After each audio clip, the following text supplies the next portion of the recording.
Hello, hello. Today we're going to be learning handstands.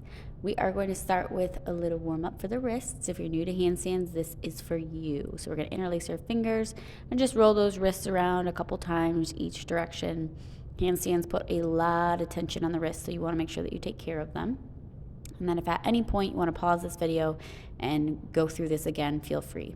We're going to start with arms straight up overhead. Just drop them down and then lift them all the way up. Handstands require a lot of shoulders as well, so you'll notice that those get kind of spicy. Just follow along with a few more reps. From here, we're going to extend our arms straight.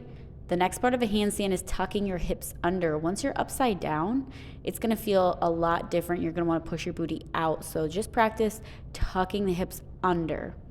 And we'll go through this a few more times. Keep lifting the arms all the way up overhead and then finish with a hip tuck. This is going to be your position when you're upside down. Last one.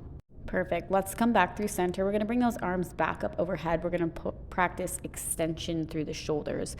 All I want you to do is keep your hands straight up in the sky. You're not bending the elbows. You're going to almost like you're pulling your shoulders out of socket. Bring your shoulders up to your ears and then engage your lats, which are the muscles right underneath the shoulder blades. Extend, relax. That extension is what you're going to want to be doing in your handstand, okay? And we'll just roll out the shoulders a couple times each direction, and then we'll get into a couple base moves as well. Right over left, left over right. Open up that chest, a lot of chest, shoulders, wrists, everything is involved with the handstands. Let's start with our hands flat on the mat. From here, all I want you to do is get into kind of like a tabletop position or a very close downward dog. Just practice transferring all the weight onto one leg, and you're kind of pushing and leaning into those hands. Palms stay flat. And we'll just go through a couple reps just so you can get the tension. If this is feeling pretty spicy on the wrist, feel free to pause the video and roll them out just like we did in the beginning. Just keep pressing and practicing one leg at a time. You can lift up the leg a little bit higher. I was just doing kind of like a heel up, but whatever works for you here is perfect. Let's come back up into standing. From here, we're gonna roll those wrists out again. Give them a little break each direction. Looking good. Hopefully you're feeling good. Shoulders are starting to burn a little bit.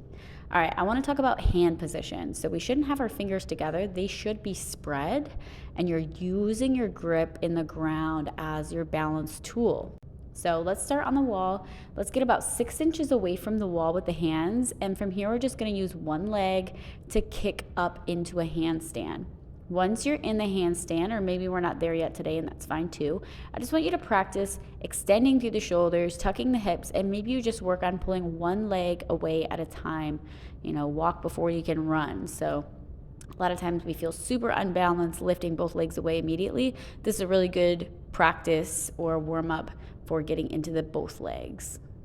Real quick, I'm just going to show you fast pace, which I had one leg already up in the sky and the other foot pushes me up into that handstand. Thanks for watching. Follow and subscribe for more.